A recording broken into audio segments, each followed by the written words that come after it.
Hi friends, నా పేరు Surendra. Welcome back to my channel. నిన్న జరిగిన ఆర్సీబీ సెలబ్రేషన్స్‌లో భాగంగా ఏదైతే స్టాంపేడ్ 11 మెంబర్స్ చనిపోయారో చాలా దిగ్భ్రాంతికి గురి చేసే వార్తిది అందరికీ. ఎందుకంటే ఆర్సీబీ విక్టరీ సెలబ్రేషన్స్ ఒక్క బెంగుళూరే కాదు, దేశంలో ప్రతి సిటీలో చాలా ఘనంగా సెలబ్రేట్ చేసుకున్నారు. సో, ఎందుకంటే ఒక 18 సంవత్సరాల నుంచి వెయిట్ చేస్తున్నారు. సో, ఆ టీమ్ గెలవాలని ఎట్టకేలకు తీరింది. ఓకే. కోహ్లీ సారథ్యంలో టీమ్ గెలిచింది. హ్యాపీ. ఇంతవరకు హ్యాపీ. కాకపోతే ఈ స్టాంపేడ్స్ ఈ మధ్య కాలంలో చాలా మందిని అంటే ఎలా తయారయ్యాయంటే హీరో వర్షిప్స్ ఎక్కువైపోతున్నాయి. ఏ మాటకి ఆ మాట. మెయిన్‌గా ఒకప్పుడు సినిమాలు ఎక్కువుండేది. తర్వాత రాజకీయాలొచ్చినియి. ఇప్పుడు క్రికెట్ గూడా దాంట్లో జాయిన్ అయిపోయింది. అంటే లిటరల్‌గా కొట్టుకోవటం. మీ టీమ్ గొప్పదా? మా టీమ్ గొప్పదా? అని. సో, విపరీతమైన అభిమానాన్ని పెంచుకోవటంతో పాటు ఇంకోటేందంటే ఇప్పుడు సెలబ్రేషన్స్ అనేయి చాలా హ్యాపీగా ఉండాలి. వెళ్ళామో, చూసామో ఇంటికొచ్చేటట్టు ఉండాలి. 35,000 మంది పట్టే చిన్నజీయర్ స్వామి స్టేడియంలో 2, 3 లక్షల మంది గ్యాదర్ అవ్వటానికి ట్రై చేసినప్పుడు ఏం జరిగిద్ది? సో, చిన్న చిన్న పిల్లల్ని తీసుకొని గూడా అక్కడికి అసలు వెళ్ళొచ్చా? మనం చూస్తూనే ఉన్నాం. 'పుష్ప 2' ఇన్సిడెంట్ అయింది. సో, ఇవన్నీ దేశవ్యాప్తంగా చర్చలు జరిగినాయి. సో, ఒక్కోసారి ఆహ్, దేవాలయాల దగ్గర తొక్కిసలాడి జనాలు చచ్చిపోతారు. ఒక్కోసారి రాజకీయ సభల్లో ఒక 1,00,000 మంది పట్టే దగ్గర ఒక 10,00,000 మంది గ్యాదర్ అయితే ఆబ్వియస్‌గా చచ్చిపోతారు. సో, ఎందువల్ల అక్కడ ఇంటెలిజెన్స్ ఏం జేస్తుంది? ఇప్పుడు ఏమంటున్నారు? గవర్నమెంట్ ఏమంటుంది? ఇక్కడ దాని గురించి సీఎం, డిప్యూటీ సీఎం మాట్లాడారు. అందరూ చాలా దిగ్భ్రాంతిని వ్యక్తం చేశారు. ఎక్స్‌గ్రేషియా ప్రకటించారు. సో, దీని గురించి ఒక కమిటీ ఏస్తాము. ఏం జరిగిందో తెలుసుకుంటాము అని గూడా చెప్పారు. బట్ ఆ ప్రాణాలకి మనం ఇచ్చే 10,00,000, 20,00,000 తోటి ఇది కాదుగా. చాలా ఫ్యూచర్ ఉన్న యంగ్‌స్టర్స్ మళ్ళా అందరూ. సో, ఇక్కడ అసలు ఈ ఏ కోణంలో ఆలోచించాలంటే, సరే వాళ్ళు రాజకీయాల కోసమో, సినిమాల కోసమో, క్రికెట్ వాళ్ళకి కావాల్సింది నంబర్. ఇప్పుడు ఒక రాజకీయ నాయకుడు ఒక సభ పెట్టాడంటే, హే! ఆళ్ళ పార్టీకి 10,00,000 వచ్చారు. మన పార్టీ హైయెస్ట్ రికార్డ్ 15,00,000 మెంబర్లు గ్యాదర్ అయ్యారు అని చెప్పుకుంటారు.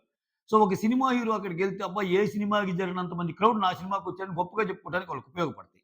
ఎందుకంటే వాళ్ళ చుట్టూ చాలా అంటే వాళ్ళ చుట్టూ చాలా సెక్యూరిటీ ఉంటది. వాళ్ళ చుట్టూ చాలా ఇదిగా గుమ్మనంగా తీసుకెళ్ళి చాలా చాలా ఎలా అంటే ఎంత పెద్ద క్రౌడ్‌లో అయినా సరే వాళ్ళకున్న సెక్యూరిటీ ఆ రేంజ్ ఉంటది.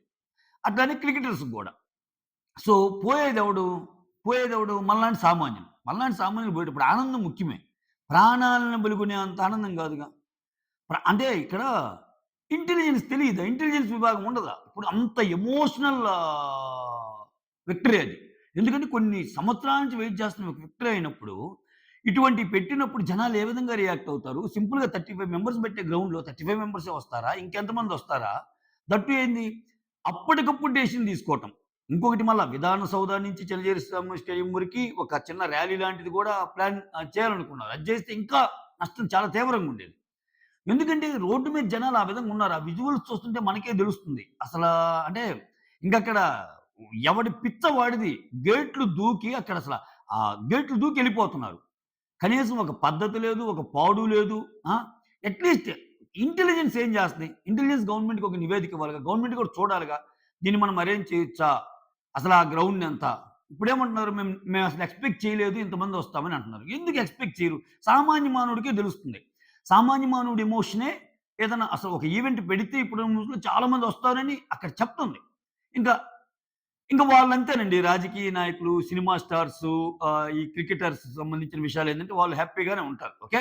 సో, వాళ్ళు పెట్టాల్సిన మెసేజ్‌లు పెడతారు అయిపోద్ది. సో, మనకుండాలి. ఇక్కడ ఎవరినో క్వెషన్ చేసే కంటే మనల్ని మనం క్వెషన్ చేసుకోవాలి. ఇంత పెద్ద క్రౌడ్ ఉన్నప్పుడు మనం వెళ్ళొచ్చా? క్రౌడ్ మేనేజ్‌మెంట్ ఎలాగూ చేయరు. ఆ! సివిక్ సెన్స్ అస్సలుండదు జనాల్లో. జనాల్లో కొంచెమైన సివిక్ సెన్స్ ఉంటదా? జనాల్లో కొంచెమైన డిసిప్లినరీ యాక్షన్స్ ప్రకారం వెళ్ళాలని ఉంటదా? అసలు అన్నొదిలిపెట్టి హ్యాపీగా టీవీలో జూడు. ఏమంత పోయిందిరా నాయనా! ఇప్పుడు ఆయన్ని ఆ దగ్గరగా పోయి చూడకపోతే, ఓకే. నువ్వనుకున్న టీమ్ గెలిచింది. నువ్వనుకున్న ఫేవరెట్ ప్లేయర్ ఇరగదీశాడు. యెస్. ఆనందపడు. ఆనందాన్ని తప్పని ఎవడు కోరుకోడు. కానీ at the cost of your life ఆనందాన్ని కోరుకోవడం చాలా ఇది గదా! నీ ఫ్యామిలీ ఎంత బాధపడిద్ది? నిన్నే నమ్ముకొని నీ ఫ్యామిలీ మీద ఎన్నో ఆశలు పెట్టుకున్న వాళ్ళ జీవితాలేమవుతాయి? నీ మీద చాలా డిపెండెన్సీ ఉండొచ్చు ఇంట్లో. అరే! మీ మీ ఫ్యామిలీలో ఐదుగురుంటే, నలుగురు, ఐదుగురుంటే, నీ ఒక్కడివే ఇన్‌కమ్ సోర్స్ కావచ్చు ఆ ఫ్యామిలీకి. సో, నీకేదన్నా అయితే మిగిలిన నలుగురి పరిస్థితేంది? ఇన్ని దృష్టిలో పెట్టుకోవాలి గదా! నీ ఫ్యామిలీకి నువ్వే గదా హీరో.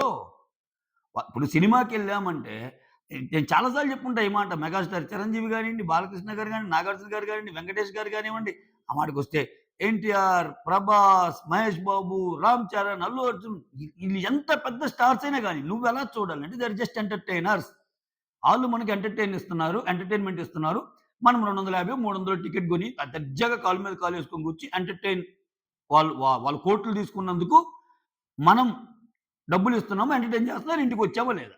అంతేగాని ఓకే. నీకు ఇంకా ఎక్కువ అభిమానం ఉంటే ఓకే. కానీ హీరో వర్షిప్ పెంచుకొని నీ ప్రాణాల మీదకి తెచ్చుకునే అంత ఉంటే సో, నీకు టాప్ ప్రయారిటీ వాళ్ళు గావచ్చు. వాళ్ళు హీరో గావచ్చు.